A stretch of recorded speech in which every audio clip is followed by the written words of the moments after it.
YouTube, Jeff checking in. Hope you're all well. I'm finally out of the office and I'm doing some photography for once. So I found this kind of cool old Ukrainian Catholic Church in sort of north central, I think probably central east Alberta. It's called Kopernick, and yeah, just east of Camrose.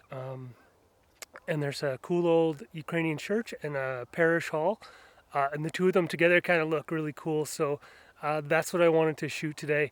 And I'm taking photographs and time-lapse of the church alone, and then a time-lapse of the church, or sorry, the parish hall and the church kind of in the same frame. So that's what the plan is today. And I've got my my time-lapse already set up and going just to, be efficient with my time, since it's a long ways away from home right now. So that's what I'm doing, and I'll just show you what I'm looking at. All right, let's go.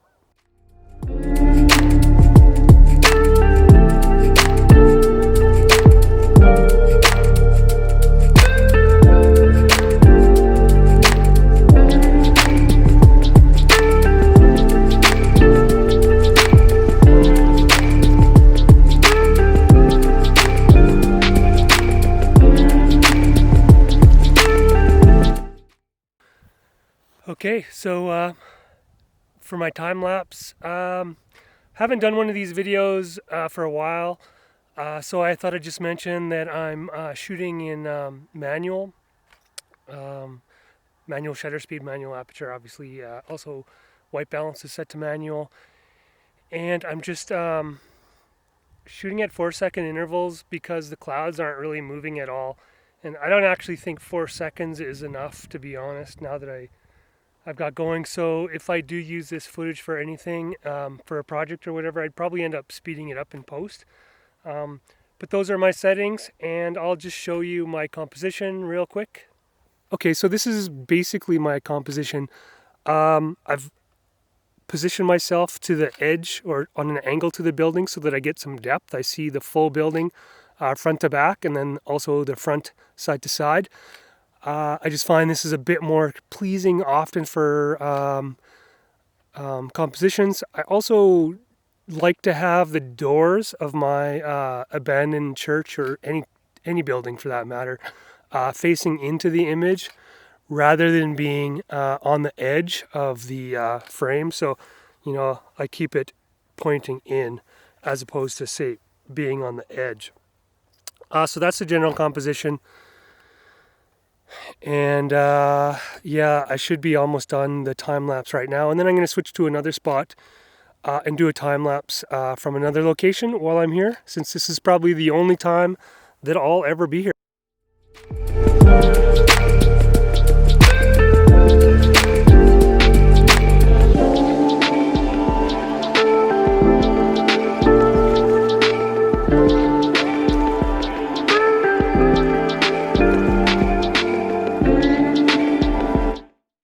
Yeah, these abandoned rural churches are some of my favorite to photograph.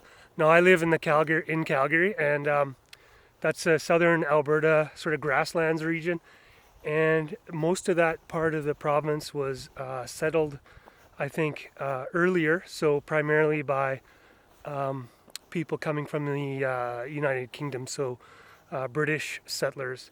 And so most of the churches in the area where I live will be Protestant churches, and they just have a different build than the Ukrainian, whether it's the Ukrainian Orthodox or the Ukrainian Catholic. So they're fun to shoot, but most of the Ukrainian settlement came later in time, and so they ended up settling further north in the province. So it's away from where I live, and I don't get a chance to photograph quite as much up here.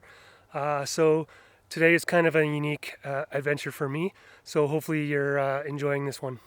Okay, so the composition that I want to do here is basically to have the parish hall behind me, opening into the frame with the Orthodox Church, or sorry, the actual Ukrainian Catholic Church in the background, so in the distance, just to give some depth to the photo or the time lapse, and just give it a more compelling, contextual dimension. And so that's the plan. And I'm just going to get my time lapse set up here in a second on this side too. All right, so just hang on.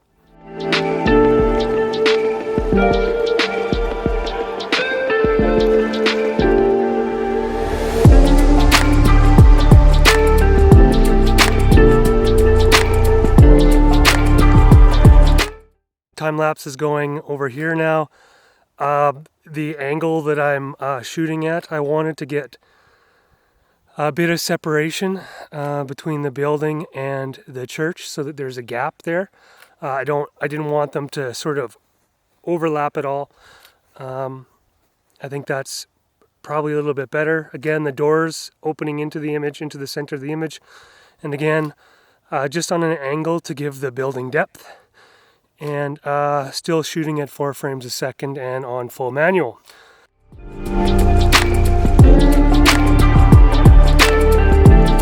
The other thing I thought I'd say is just for people that follow my channel for stock reasons, I'm gonna try to shoot some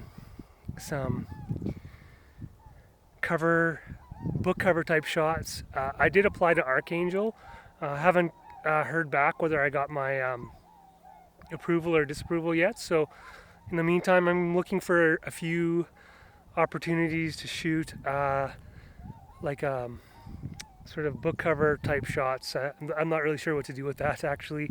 So it's going to be something that it's going to be baby steps, and I'm probably a lot of mistakes trying to figure out what it looks like and what I can do with that. So I think that's also on the agenda for today. So yeah, if I get anything, maybe I'll identify the ones at some point that are sort of angled towards book covers.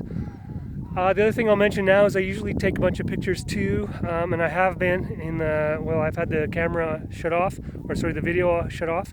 So stick to the end. I'll post basically a series of a bunch of photos that I took on this little trip today. So I'm gonna go check my camera, make sure the time lapse is still going okay. All right.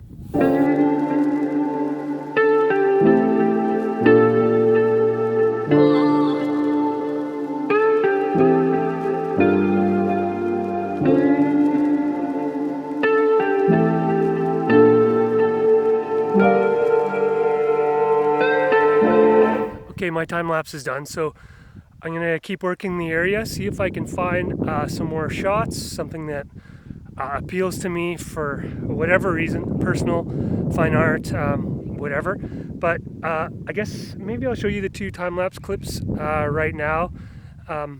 Hey, this is Future Jeff, just jumping into the clip here. The time-lapse actually didn't work very well because there wasn't enough contrast in the sky.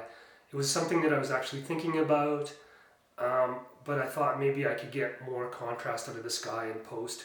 Didn't really work very well, however. I'm still going to show you the clip though, because I want you to see what can happen if you go ahead with a time lapse even when the conditions aren't optimal.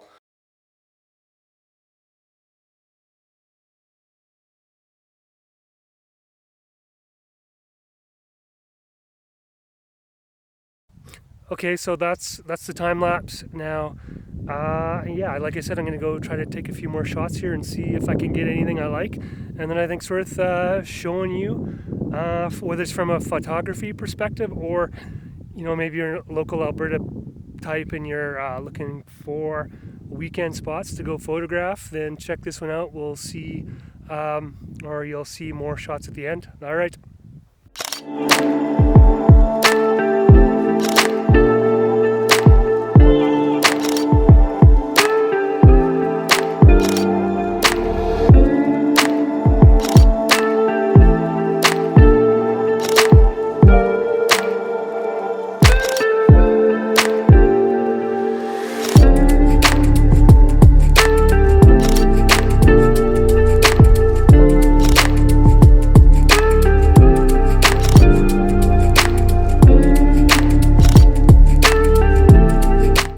There's a field across the road with some bales in it, and I'm kind of thinking that maybe those bales will maybe provide a good sort of a foreground image, just because I find that here, at least, there's just grass and there's really nothing of interest on the ground other than yeah, it's just a green grass that's been cut recently. So the more interest is in the buildings and in the sky potentially. So not giving up, going to see if I can find a foreground element across the road in the field. So I'm going to sort of, I guess, do that right now.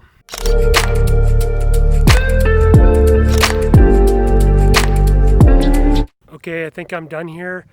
I'm going to get home. Thanks for watching this long if you've made it. And yeah, subscribe, like, whatever. We'll see you on the next one.